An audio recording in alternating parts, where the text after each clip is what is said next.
Hi, my name is Emily and I'm the Senko at the Chandler. And today I'd like to share some ideas to help you with homeschooling and supporting good mental health during lockdown. When working at home, we need to give the children the message that this is school time. We're just in a different building. All your class are in their own buildings doing this, and your teacher is in charge of your work. Your teacher will be checking with you to make sure you are working hard and getting on okay, just like in school. Some children need cues to show them that it is learning time. It can help to go through the motions of getting ready for school before starting home learning. So put on your Chandler jumper, pack your pencil case into your school bag. And some children will even benefit from leaving the house to walk around the block, then coming back to do their school time. Visual cues in the house for learning time also help. Maybe make a sign that says school time on one side and home time on the other. Create a workspace that has only school items on it. For example, your pencil case, water bottle, paper, laptop. Make sure this all gets packed up and put away at the end of the day to signify that school time has finished. We all feel more comfortable if we know what's expected of each of us each day. At school, we have a timetable for the day. It may be useful to start their school day by making a timetable, just like a list on a piece of paper or some post-it notes. This needs to include the start and end time of each session and when they will have their breaks. Some children find it helpful to cross off tasks when completed. It may also be useful to have the adult's timetable alongside this to highlight when you prefer not to be disturbed or when you are having a break too.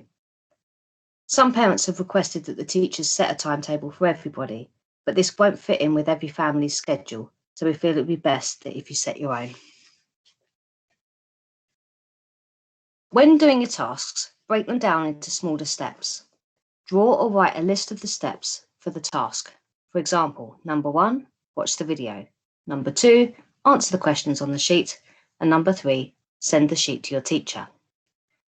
Let the children tick off the things when they're done. You can set a time expectation, so ask the child how long do you think it would take to do step 1. Lessons at school last for approximately 50 minutes. The children shouldn't work for any longer than this on one session. If concentrating for this long is a challenge, put in mini breaks on your task list. So maybe after doing the first couple of questions, you can stop and feed the fish. This can go on your task list as a numbered step. And then once you complete a few more questions, maybe you can go and eat a satsuma. If you're adding breaks to make the children move around the house to complete the break. So for example, you may put the satsuma in the bathroom to go and collect, rather than in the fruit bowl next to them. How do they know when they've done the work? You don't have to complete the task to have finished the lesson. As I said before, lessons last for 50 minutes. If they've spent half an hour working really hard, but only got halfway down the sheet, then call it a job well done. They don't need to complete every task to the end, set a time limit. If they're prone to wasting time, then set an amount that you expect them to get done rather than a time. For example, tell them to write down to the blue dot at the bottom, halfway down the page, with at least 5 words on each line. Some people work quicker than others, and some pick up concepts easier than others. We're looking for effort over quantity. On the rare occasion that a child messes around and goes deliberately slowly, then they may end up having to make up some of their lost learning time in school. If this happens at home, then maybe they have to sit and do a little more during their first 5 minutes of TV time.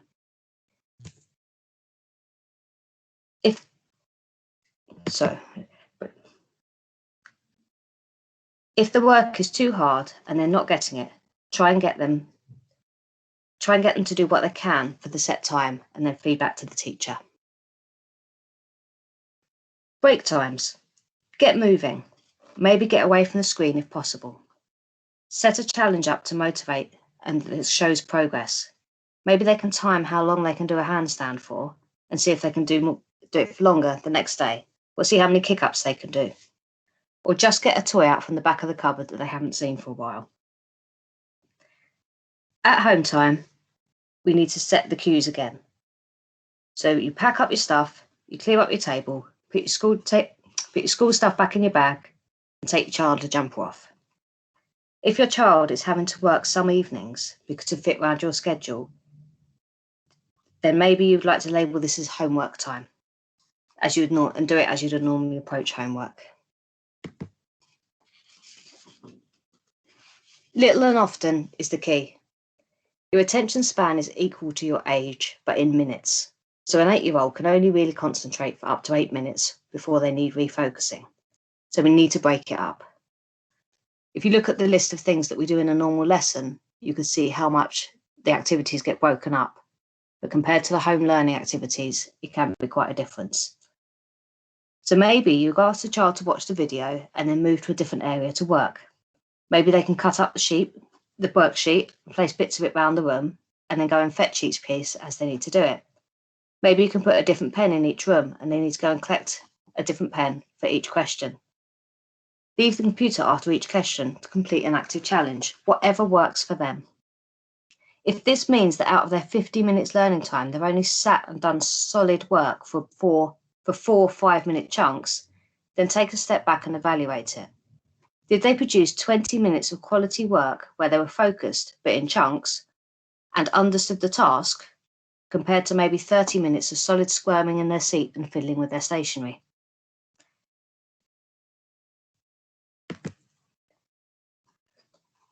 Doing the work. To support motivation and refusal to work, the now next is a very simple strategy. We all do it in our heads without realising. We tell ourselves, I will work to 11:15, then I'll make myself a cup of tea. Or for a child, I'll complete 6 questions, then I'll build Lego for 15 minutes. Write or draw in the box what you're looking forward to doing next, and then you'll know what you're working towards. If you place a reward at the end of each session on your timetable, this can be a great motivator. It may be maybe a cartoon, a game of Snap, playing bubbles in the garden, or maybe printing out a picture of a sports car. Whatever motivates, but try not to use food as a reward. Praise effort over outcome. We want the children to be trying rather than rewarding them for things that may be lucky to be born with, like a good memory. We want you to try and make sure we're working towards rewarding them for things that they are putting the effort into. The carrot is much more effective than the stick. If you want someone to repeat a behaviour, like starting to write when they're asked, then reward that behaviour. If you punish someone for not doing the behaviour you want to see, then it's harder to associate the punishment with the behaviour you do want to see. Praise all behaviour you want to be repeated and name it. You hold your pen really well. You think really carefully before you write. If your child is pushing your buttons, and I speak from experience of doing homework with my own children here, then turn and walk away. Do something else at the same time as helping them, like washing up, for example, and just ignore any of the sulky, huffy, head down stuff and focus on the washing up for a few moments. Occasionally remind them of the goal. Once you've done what you've been asked, then you can go on the trampoline and keep a really calm voice with it. If you have another child who's doing the right thing, then keep praising them. So thanks for picking up your pencil and making a start. And the second your reluctant learner does something positive, even if it's something little like sits in their seat or takes the lid off their pen, get straight over to them and give them lots of immediate attention. If you're locking horns over work, then try and remove yourself personally from the request. Say the teacher has asked us to do this, and we need to let them know that you've tried. It would be really sad if we had to tell your teacher you hadn't tried.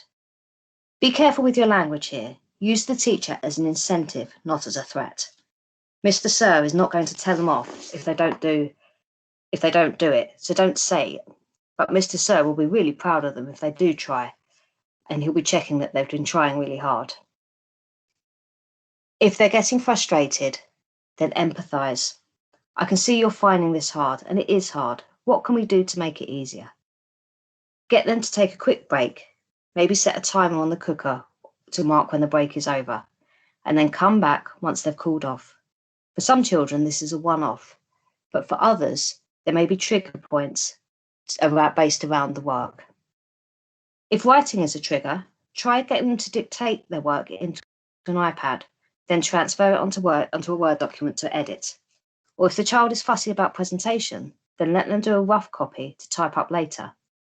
Some children feel better about writing double-spaced if they're using on an A4 pad, as they feel they've achieved more, and this also helps if their handwriting is still a bit big or a bit scruffy.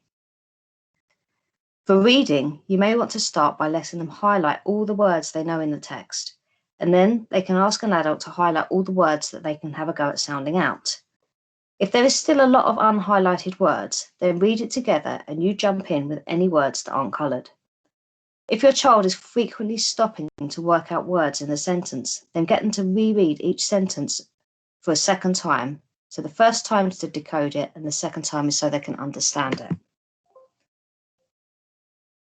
If the purpose of the task is to read a small amount of text, decoded. If the purpose of the task is to read a small amount of text and understand it, it's a lot more useful than reading a large amount of text and not understanding it. You can read it to them, sharing the text, but substitute words. So if they can see the text as well, and then you put in some random words, they get 1 point if they spot a word that you've done wrong, and you get a point if they haven't spotted it. Get them to read anything. They can read sports reviews on the internet, TV with the subtitles on, recipe books, or if the same book 10 times is better than not reading any book at all. And get them to listen to stories. This gives important understanding of sentence structure and what you might expect in a text, which really helps when they tackle more challenging texts. For maths, you can use concrete resources to support understanding. So if you're adding or taking away, use pasta as cubes or use number lines. You can see times table grids, or Lego is really good at a way of showing times tables visually.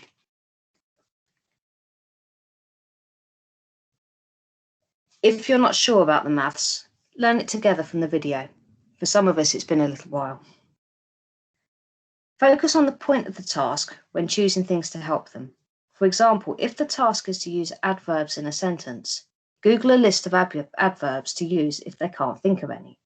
If you don't know what an adverb is, then Google it together to find out.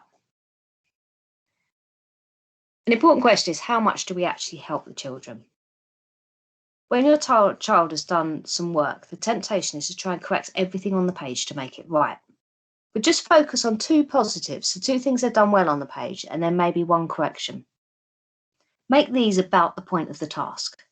So if the point was to use different words instead of said, then don't just go through every spelling that is incorrect and question the lack of full stops. Just give them a correction on their use of the word said. If they're making the same mistake all the time, then remind them before they start and leave a visual reminder out to keep them on track. This could be a picture of a word that's spelled correctly that they keep spelling incorrectly, or a picture of a letter shape to remind them that when they're doing those letters to use that shape, or punctuation reminder. When they're finished, get them to go through the work again and check for that word or that concept that you've put out in front of them and correct that in a different colour. Work doesn't need to look perfect. Let the teacher know if you've given them lots of help. And if this is happening a lot, we will try and work out how we can give some extra support in these sessions. We are teaching them, we're not testing them. So if they need ideas, give them. If they need lists of words, Google a list of words. We learn by copying, so that's what we need to do to let them succeed. Sometimes lessons in school don't go to plan. Sometimes the work doesn't hit the right pitch for everybody, and this is part of the nature of teaching. At the moment, the teacher can't just stop partway through a lesson and say, right, this isn't working, I'll try a different approach. If you feel confident, you can do this if you realise your child's really not getting it. Or you can switch to a bite-sized video or a YouTube tutorial, anything that you can draw upon. But if you don't feel confident doing this, just feed back to the teacher and move on to the next task. We will spot these sessions because a number of parents will be feeding back that this particular one didn't go to plan. For children that are not pushing themselves, try a rough copy that they don't expect to submit first. So get them to do their work in rough and say you don't need to hand that one in. You might find that afterwards that they do want to hand it in because they might be quite proud of what they've done. Ask them to do 1 question up to the point that they're stuck. then ask them what to do first and what to do next.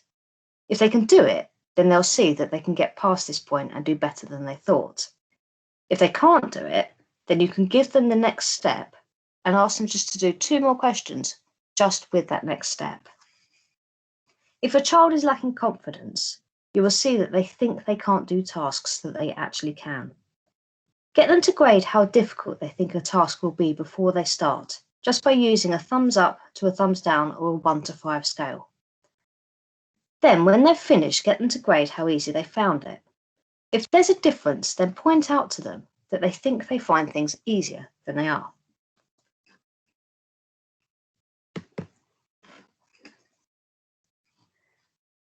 Other barriers to working.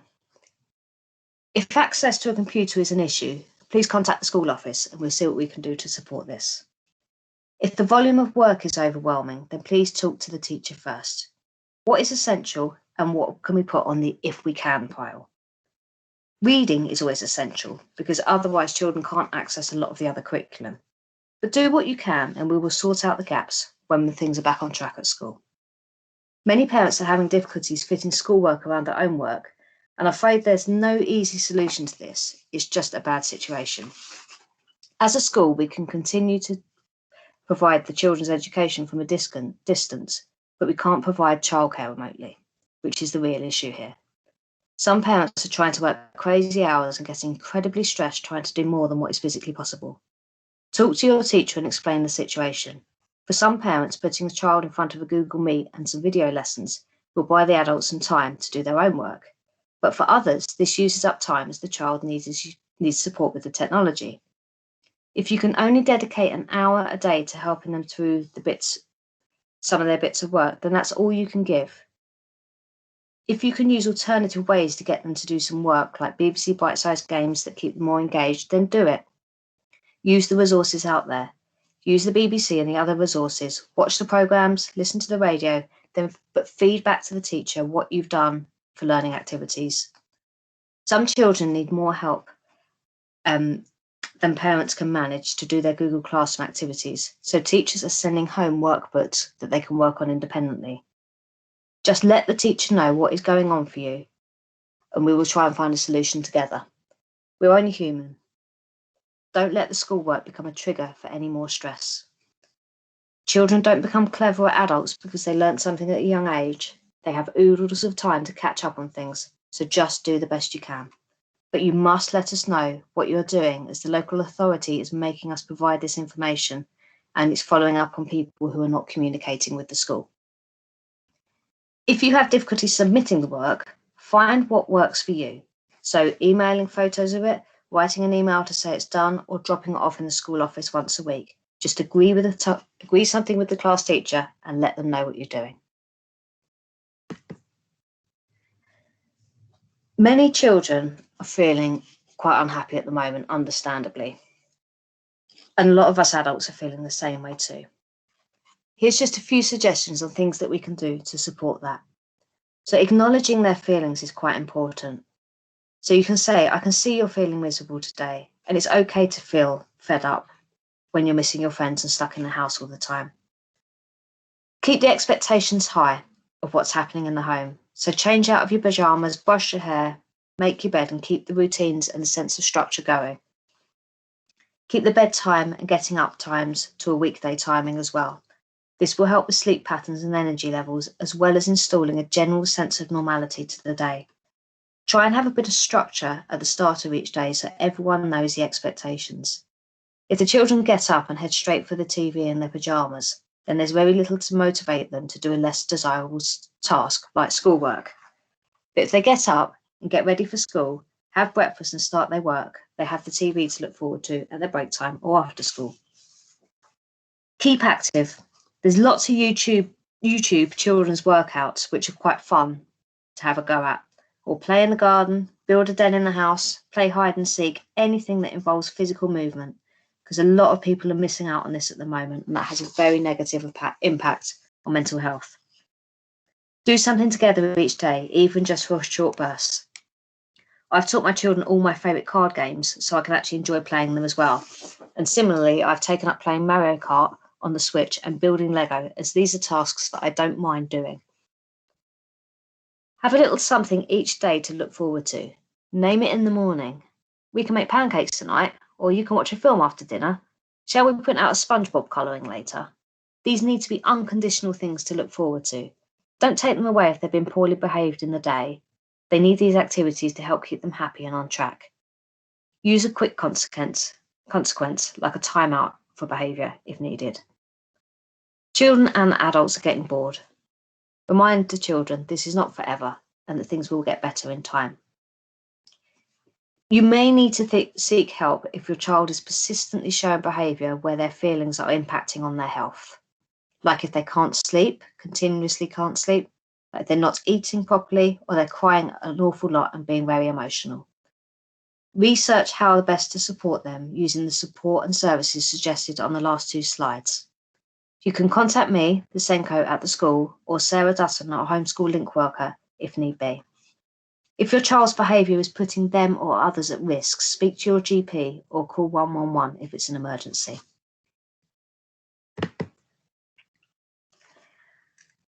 We are our children's social interaction at the moment. If we can do some little things around the house to help make sure that we're all talking, it would be really helpful for them.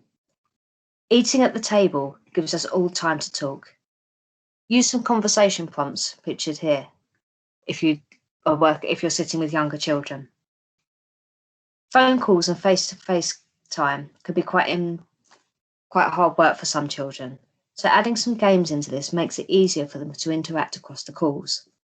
They could be simple things like who can build the tallest pile of cushions, or who can find 3 red things and bring them back to the screen first. Make a fun things to do jar for the family to dip into. Do at least one a day at the weekend and try and do some in the evenings as well. This can include things like cooking together, playing tennis, playing cards, anything that's doable and manageable. Plan these activities into your schedule so you all have something to look forward to in the day. Ask your child's help with a chore and do it together. Try and make a game of things. Offer points for how many each pair of socks they find, or time them to pick up 5 things off the floor. If you play toys and games with your child for 10 minutes, you can narrate their play. So just say what they're doing whilst they're playing. Lay on the floor with them and just watch them as they play and narrate it. So, Unicorn is climbing into the car. Oh, she's driving across the carpet. I wonder where she's going. This really allows the child to feel noticed and listened to. When you give them this much short burst of focused attention, they will often settle to an activity alone afterwards, giving you a bit more time to get on with your stuff.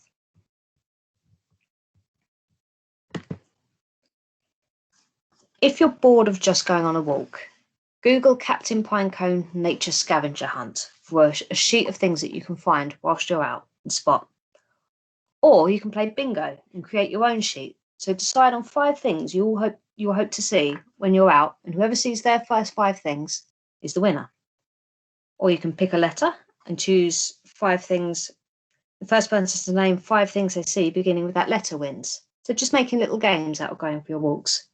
You could take a mystery photo. So someone takes a photo whilst they're out, and then the next time you go out, the children have got to try and find where that photo was taken. The list of possibilities is endless.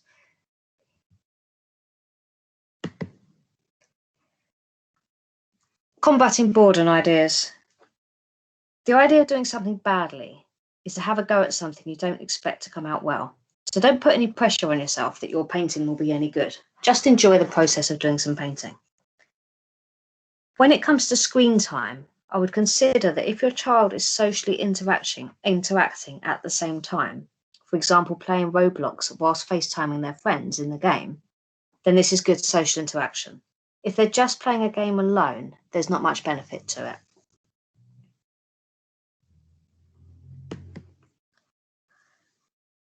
For mild anxiety, keeping physical and routines for sleep and eating are really important. Try mindfulness apps, as they can be really helpful, and some of them are aimed directly at children.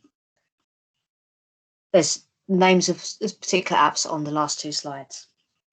A worry box or worry monster can be helpful if children are anxious about certain things. Encourage your child to write down what they're worrying about and then put it in the box or feed it to the monster or teddy.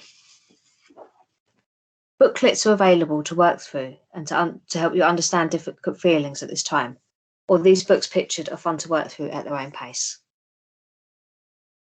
Lastly, these last two slides have details of further resources to support children and families with mental health.